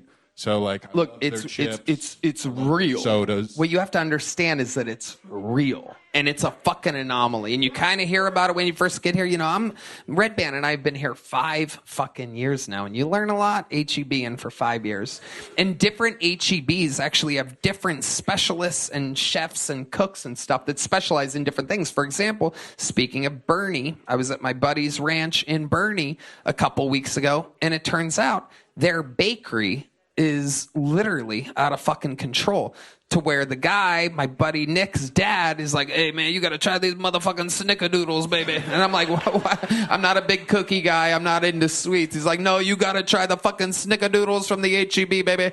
The lady at the bakery at this HEB here in Bernie, out of fucking control. And I swear to God, I ate like 72 fucking snickerdoodle cookies. Like I was wasted on snickerdoodles. What does HPB even stand for? It's pronounced HPV is what it is. And you guys are don't you guys dare fucking take this grocery store's name in vain. What does it mean? What are the letters? So human papillomavirus. People call it here everything's better, but I believe it's just after somebody's name. It is, and you're not going to believe the name. What? I believe it is. Is it Herbert? Herbert E. Butts, ladies and gentlemen. BUTTS. Motherfuckers. Yeah, that's where I want to shop at. There's Herbert Red Band's E. one Butts. fart noise. Thank you. No, the buttered tortillas my girlfriend makes breakfast. Yeah. The place goes wild. And they make them fresh. I know. And again, I imagine that the people listening around the world right now are going, shut the fuck up. There's no way you guys have a superior grocery store. Fuck you. We do. It's an anomaly. It's just one of the things. We also have, as you may know, a superior gas station. Our grocery stores, our gas station, our tax breaks, our real estate, our booming economy. So many things are better here in Texas. Herbert eats butts. I'd shop down the street at Wally Eats Ass. How about that? Yeah. Oh, it's Howard. I thought it was Herbert because that sounds cooler than Howard, but it's Howard E. Butts. Yeah. Howard so E. Butts. we were gonna. my girlfriend and I were gonna have her move up to Chicago in June if something didn't take off comedy wise for me, and she was like, I don't know where I'm gonna work, where I'm gonna shop, and I was just like, yeah, we got Jewel Osco, but that sucks compared to HEB. No, yeah, there's no comparison. Are you sure you're just not a valet in Key Largo? Do have that vibe. Somehow you look like you might be, guy. Yeah. It's a golf caddy. Are there any promising golf caddy positions here I in work Austin? at Spanish Oaks. Oh, nice. So you already work here. Yeah. Fucking perfect, man. So I go 6 months at a time. You're What's your doing it. handicap?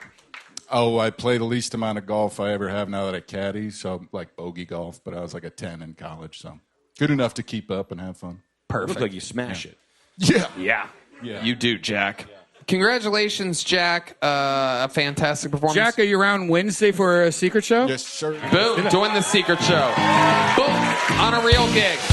Very possibly the newest door guy here at the mothership. Here's the big joke book, my friend. Boom. Jack McWilliams getting real gigs. That's how possible things are. With just a little bit of jokes and mental stability, you can actually have good things happen to you on this show. This bucket pool is representing the inside, but I believe they've already wrangled her. Ladies and gentlemen, representing the audience, make some noise for Paula, everybody. Here we go.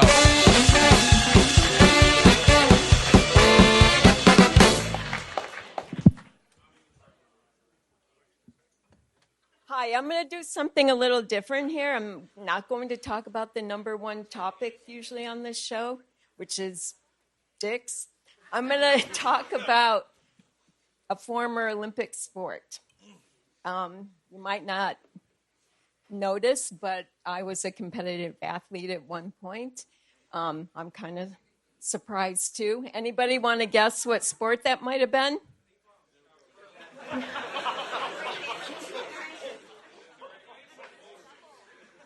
No. Synchronized swimming.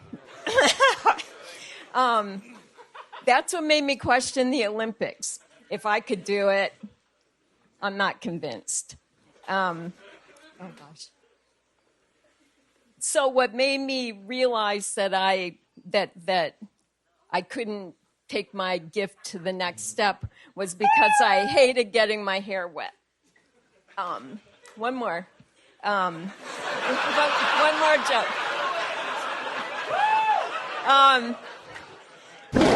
All right, I'm going to save you here, Paula. Go ahead, and now, even though the bear is played, go ahead, do the one more. How long do you think the one more is? Just 20 seconds. Okay, here we go. 20 seconds. Okay. Paula. Have you noticed that nothing lasts anymore? Your car, 5 to 7 years. Your phone, 2 to 3 years. Your washing machine, 5 years. It's a revolving door for constant revenue. I think it all started with tidy whities. They were white. And, there was one more part to that. Anyway, it was impossible to hide your biohazards. All right, Paula. Jiminy crickets. Good Lord almighty, Paula. I got to tell you, you are the opposite of an HEB. Paula, grab that microphone. You're in the interview part now. Have you ever done stand-up before? Never. What made you want to sign up for this here tonight? What in the world would make you want to sign up for this? I watched the show for at least 5 years, and I thought it would be kind of fun. How did it feel? How does it feel? You're in it right now. I was a little nervous back there, but it's okay. Okay, Paula, let's talk about your life. You've seen the show. Obviously, the set didn't go that good, but you can save it with an amazing interview. I got some stuff. Okay, tell us about your life, Paula. All right. I like your haircut. Thank you. You look like what Uma Thurman in Pulp Fiction would have looked like if she would have died all the way from the overdose. If Travolta didn't hit her right in the heart with that syringe, that would have been you. It's nice to see the child catcher from Chitty Chitty Bang Bang making a comeback. What? What is Chitty Chitty? When he wasn't even old. Lollipops, ice cream, all free today. What are these references? Lollipops, ice cream, come on, children, all free today. We're going to have to overlay on the YouTube show. We're going to have to... One of the worst villains of all time, the child catcher from Chitty Chitty Bang Bang. I don't know anything about this. If you put a top hat on that, that's it. Oh, my God, I do see it. What? The red band has pulled it up, and indeed, you look like the Chitty... Lollipop, ice cream, all free today. Wow. Absolutely amazing. Children, come out, children. Okay, all right. We get the... Well, it's going a lot better than her act. I mean, fuck off. And by the way, can you do one more when you haven't done the first one yet? Oh, it's great. Lollipops, all free today, children. It's incredible. All free Harlan today. is so funny that he's able to kill with an impression that nobody's ever even seen before. Right. This is amazing. So, Paula, tell us about your life. What's a fun fact about your life? My dad's brother was killed by the mob. Oh, my God. Wow. Uh-oh, I fucked up. Yeah. Lollipops. Graveyards, shallow graves, all free today. Okay, but what about you, Paula? Let's talk about you. You look like you've been through about 9 or 10 divorces or something like that. No, I'm kidding. All right, let's hear it, Paula. What you been doing with your life? I've been on Steve Harvey before. What were you doing on Steve Harvey's show? Divorcing Pee Wee Herman. Yeah. She said she was on Steve Harvey. Put it together. I submitted an Ask Steve. Okay. And then they called me and they interviewed me, and then we did that on the show. Okay. All right. What did you want to ask Steve? It was probably back in like 2015 or 16, but it was something about, it was when one of our kids was in college, and he lived in Walk Up, and we had never been in the place, but we were paying the rent, and he wouldn't let us in. We had to sit on the stoop. And so that's what the question was regarding. And then Steve Harvey went on. All right, Paula. Jesus Christ. This is amazing, Paula. Sorry. You sure you've seen this show, Paula? Yes. Okay. All right. How many kids do you have? 2. What did you do for work your entire life? For a She's while, got all I the was a kids. She's fitness- the child catcher. Hold on. Okay. All right. Enough of the... I'll do it again. Watch it. Okay. We got Lollipop. it. All right. All free Very good. today, All right. children. Answer the fucking question, Paula. I did. I tried. I was a fitness trainer for a while. Okay. Fitness trainer. And then what? You got married, stopped working, had kids? No. It was when my kids were older. Okay. How old are your kids now? One is almost 40, and one is in his 30s. Okay. Cool. And you have a boyfriend now? I'm married. You're married. How do you keep things fresh in the bedroom? I don't. Lollipop. Okay. Jesus fucking All Christ. free today. Paula, here's a little joke book. Get out of here. Get off of me. Here's a little joke book. Can you catch? Here we go. Oh! Boom! She's an Olympian. Paula saved The it with Olympic. a great catch. She really is an athlete. Jesus fucking Christ. Some wild bucket pulls tonight, folks. This is what the show is. Sometimes it's home run derby and sometimes it's strikeout city. You never know what's going to happen here. All right. It appears to be your final bucket pull of the night. Your third female comedian of the night goes by the name of Jenny Ann, everybody. Here we go.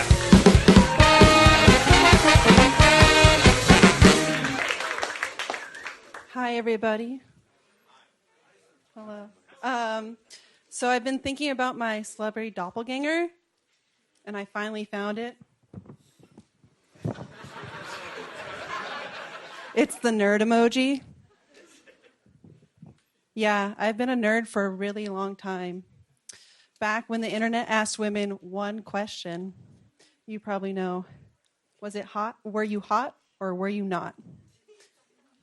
Yeah, I was on a scale of 1 to 10, and I was a 9. Yeah, don't laugh. I was 9 years old. Okay, Epstein. Now, I'm an adult, and the internet asks me more questions like, what's your name? What's your social security number? Are you a girl boss or are you a trad wife? And I'm like, I'm single and tired. I'm so exhausted, I'm outsourcing all my decisions to AI. I'm scared I'm actually turning into a robot. Eventually, I think the question might be not, are you hot or not, but are you a bot or not? Yeah, thank you.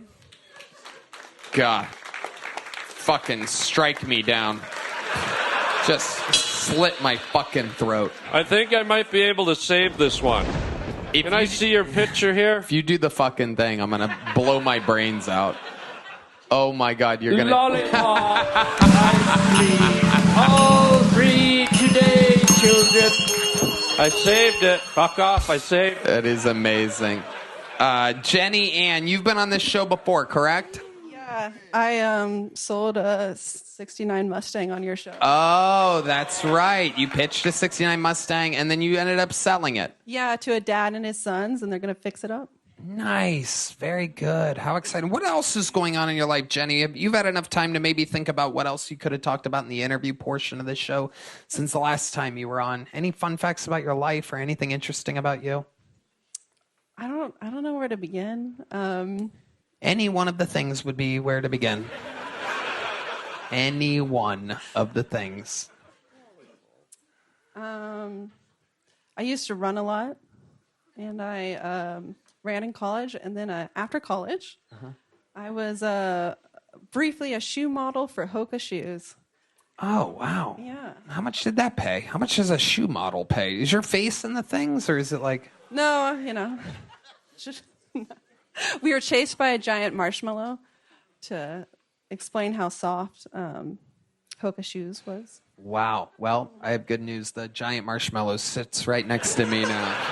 This is him. Damn you, Ghostbusters! I know. Well, isn't it like a shoe model? Like a mannequin can do that, right? Like you don't. Yeah, I mean, it's just the shoe. It was just us. We ran around on a track in like a giant marshmallow. How about anything else interesting about you, Jenny Ann? Anything else about your life? What's your dating life like? You seem like the third craziest woman that's been on the show tonight. Thank you. My dating life is, I'm starting to date more, so that's good. What are you doing to do that? Are you on the apps or something? Yeah, I am on the apps. Okay. Is your avatar the nerd emoji?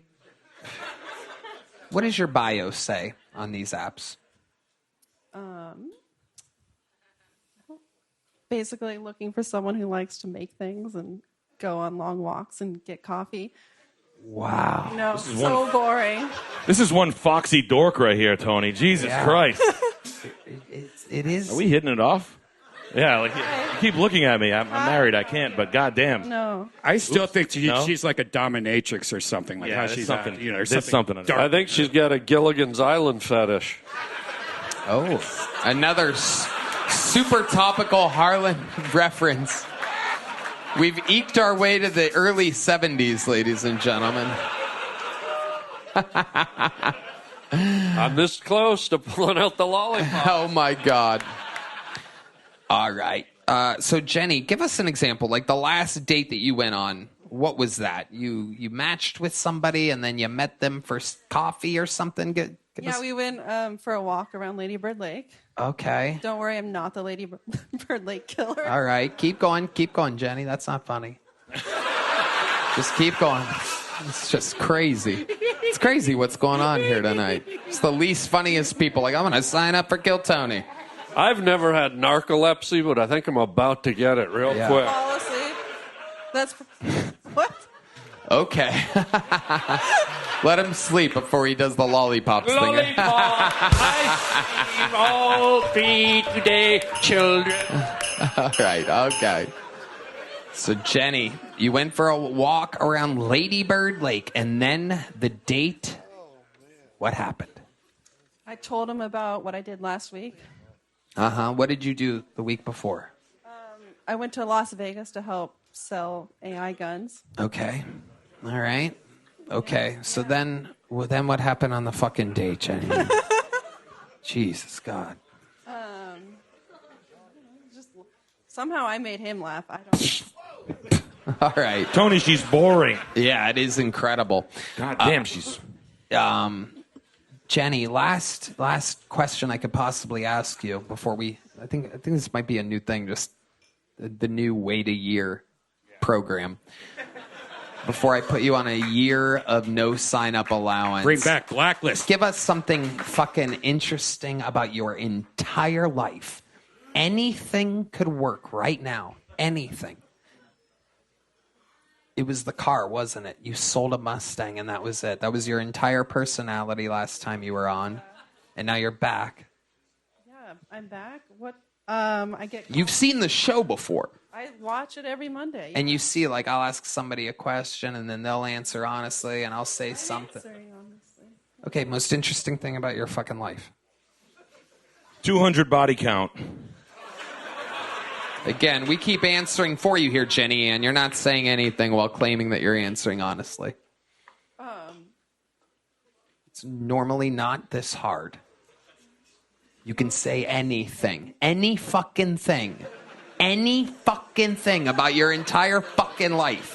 I think it's interesting that I sold AI guns last week. Okay, there she goes. Jenny Ann, a year. You'll have to wait a year to see her big return. Holy shit. There she goes. Golly gee, what the fuck? You know, if I was a fan of this show, I'd be thinking maybe it's burnt out. You know what I mean? Maybe, just maybe. Maybe they ran their course. In the end, it was just a bunch of crazy people signing up for the chance to do a minute. But let me remind you, we find stars almost every other week or so. There's another fucking absolute monster comedian that we find. Dedrick Flynn has the week off. He's in Atlanta with his family. For those of you that are fans of the show, may I say, we have a book to recommend. The great Louis C.K. wrote a book. It's called Ingram, everybody. I read it. It's amazing. You should read it. Why not read a book while listening to your favorite podcast, Kill Tony? How about a hand for Louis C.K., ladies and gentlemen? It's an amazing book. You're going to love it. Harlan, what were you going to say there? No, it's the moments past. I was going to say this was more like entertaining than. Yeah, it literally was the highlight of her set. That was the most interesting thing she did, really. Yeah. Anyway, we can always count on our regulars. The great Ari Maddie performed earlier, and the only way to end a show like this is with the Hall of Famer with the record for the most appearances on this show. The most interviews during this show in the show's history. And he is here again. Ladies and gentlemen, closing us out, it's the Memphis Strangler, the Vanilla Gorilla, the Big Red Machine. This is William Montgomery, everybody.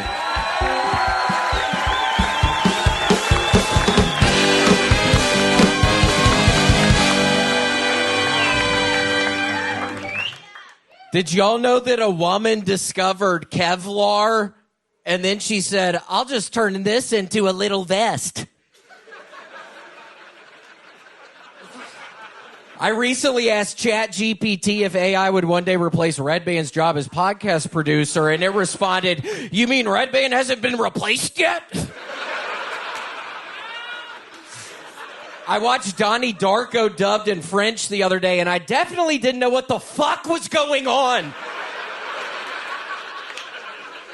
My girl don't need a sports bra. She needs to sit on the couch and watch Bravo bra. My girl don't need a sports bra. She needs to call the American Idol hotline and issue a bomb threat bra. Okay, that's my time. Thank you, Tony. Ooh. In and out, William Montgomery. William, have you watched any of tonight's show? Have you seen any of it? Sometimes you're... Saw just a little of it. I haven't been paying attention, but what a bunch of kind of weirdo kind of people, right? Yeah. Psycho bitches. Yeah. Psycho bitches. That last girl, she seemed strange. When she was walking out, I just touched her shoulder, just trying to be nice. And then I went on with what I was doing, and I turned around, and she was just sitting there staring at me. And I was like, okay, bitch, keep walking. I was trying to be nice. I was trying to be nice, bitch. What the fuck? Fuck away from me. It is wild. Proof that the bucket is real, that anything can happen. Because if these things were pre-picked or produced at all, clearly none of that. I liked Emo Majok, the extremely black man.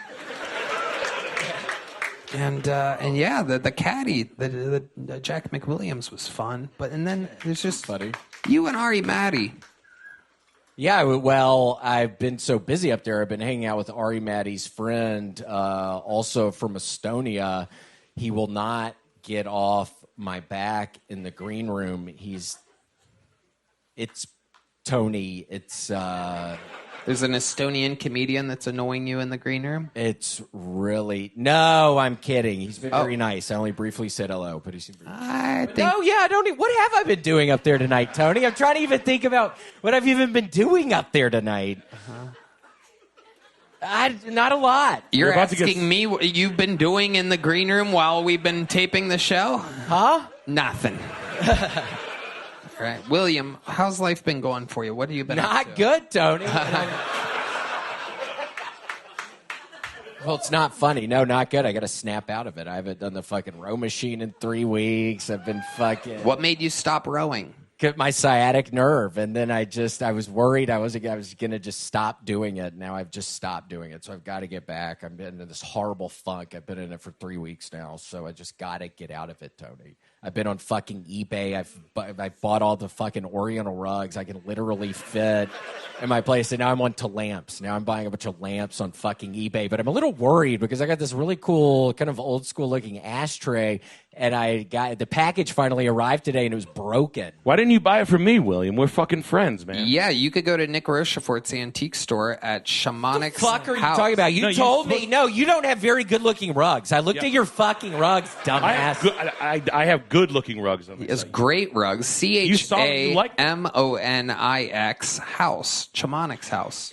And you went on fucking eBay behind my back, I got man? on fucking eBay, and they smell like shit. All of them smell like shit. They all smell moldy. I should have bought one. What kind of lamps have you bought off eBay this week? Oh, my gosh. I got one that looks like a duck, a brass-looking duck. I've got a one that looks like another Oriental. It's another Oriental thing. It looks like it's some sort of cookie jar. It's some sort of jar. I gotta get a lampshade. So I've been looking on this lampshade website, and that's real kind of boring. I mean, they got different kind of lampshades. They got ones that kind of look like a cylinder. They also got ones with like a small top. Yeah, what else? What other kinds do they have? Many, I don't know. There aren't fucking make something up here. It's getting laughs. Like spherical. More shit. Yeah. There's also fiber optic stuff. Yeah, I'm getting fiber optic out in my apartment, Tony. Sorry, it was just so boring. It's hard to even do that. I saw something on social media the other day that you were sitting in your living room the other night and an owl smashed into your window. Is that true? It is true, and it's very weird. I didn't know if it was a guy? demonic kind of thing. I didn't really understand because I've literally, in my car recently, all these birds hit my side window. Oh, my God. Literally, when I'm at like a red light, birds will just start going into my fucking side window. Whoa. And now it's happening in my apartment. Whoa. And now it's happening with owls. Now it's happening with hawks. Whoa. Now it's happening with all different kinds of birds they have around here. Seriously. You're not It's like I'm dating attracted- Alfred Hitchcock, are you? Another old reference. Ooh. It's the late 50s. No big deal. You want to go to Arby's later? Yeah. Double beef and cheddar. Ooh, steak bites. I love the Arby's steak bites. Oh, you do? What else do you love from Arby's? Motherfucking Jamocha shake, Tony! Whoa! No, but that's all I really love. I really do love a Jamocha shake. That's why I it? could just do that right there. What do they call No, nothing else from Arby's. What do you call them? A Jamocha shake, Carla! That's how I order them, and the birds are fucking flying into my window, dying. Seriously, it's been a weird... That's why I've been down recently, Tony. It's weird. Birds have been flying into your windows. Correct. And it's on some social media stuff. There must be You some... heard about that, Harlan? I saw that. I also heard an ostrich ran up your ass. Is there something that you're leaving out, perhaps? Do you have some type of food that you've left out? Why would birds fly into your windows? Is there something going... Energy thing, I think, Tony. Wow. I'm worried about, yeah. Don't they say if a bird flies into your house, it means somebody's going to die? And I don't want to be morbid, but isn't that like a thing? Yeah. God, I've been watching a whole bunch of fucking police cam videos. That's what I've been doing. And dear Lord, Tony, right before this, again, I kind of haven't been feeling great. And I'm watching this one. I didn't even click on the next video. It just goes on. And it's these two police officers. And there's this crazy guy won't roll down the window and to give the fucking driver's license. And then they end up breaking out the window. And then he shoots the one guy in the neck and the stomach. And then it shows the process of them blocking off the roads with the other police cruisers from their fucking police cams. It was police cams everywhere. But it kind of didn't help my mood before I got here. What's that got to do with a bird? A lot of people say you laugh like an owl. Okay. Well, I mean, Stupid. recommend the book Respond. Ingram by Louis C.K. one more time, since a lot of people have decided to take up reading instead of watching Kill Tony. We want to say a fond farewell to the millions of people that believed in us for a long time. William, you might have to start rowing again, buddy. Yeah, I have to. Yeah. I have to. Yeah. Do you think, I noticed that 3 weeks ago you stopped rowing. 3 weeks ago was also about the same timeline as that one show that you did. Do you think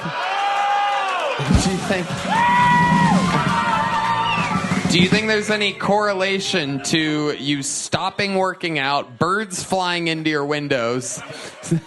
Do you think there's any correlation between what is being considered, a very viral moment for you and all of these things? Birds flying into your windows, owls, all these tearing things. up. He's tearing up. No, he's not. Oh my God. He's tearing up. Are you trying to make yourself Some cry witchy bit. Put a spell on you, Will. William, are you trying to make yourself cry right now? Some witchy bit. William, don't try to make yourself cry. This is a first in the history of the show. William has never gone to acting school. He's never taken an acting class. He's never talked to an acting coach. And he's trying to make himself cry. I was really crying the other morning, Tony. Tell us why you were crying. No. Come on. It's okay. You tell us. No. Come on. No. I could never. Not in this situation. No. All right, fine. Yeah. Well, the world. What the fuck? No. You stupid asshole. Somebody kill this guy! There it is, William Montgomery. This has been another episode of Kill Tony, brought to you by ExpressVPN and Shopify. The Moody Center is New Year's Eve. The drawing from Ryan J. Ebelt is in. Let's see what Chris Rogers drew over there. Ooh, a Timmy No Breaks. Look at that. Guys, make sure you listen to the Harland Highway podcast with Harland Williams. Harlan, anything else you want to plug? You're on tour. I'm on tour. I'm doing theaters with the Killers of Kill Tony. Yes. And in 2026, I will be doing my own Comzilla comedy tour all over the country. Check out harlanwilliams.com. And lastly, my new movie that I wrote and directed called Wingman is coming out in 2026. Keep your eyes open for it. It's going to be great. Harlan directed and wrote the movie. It is incredible. Nick Rochefort, ladies and gentlemen, is on the Scuffed Reel tour. Tell them where they can get tickets for that. You can get tickets at shamanicshouse.com. I appreciate it. Thank you. Head over there, buy antiques, and buy tickets to a comedy show like a weirdo. He really does have his own very successful antique store. It is cool as hell. Check out Shamanics House, CHAMONIX House on Instagram and the website. Thank you to ExpressVPN and Shopify. And Red Band? Check out sunsetstripatx.com. Love you guys. We did it again. One more time. Moody Center. New Year's Eve. It's your last chance to see a Kill Tony live in 2025. Thank you, live audience. We'll see you guys again soon. Good night, everybody.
The Sunset Strip Comedy Club in Austin, Texas is now open.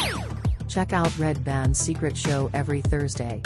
Go to sunsetstripatx.com for tickets.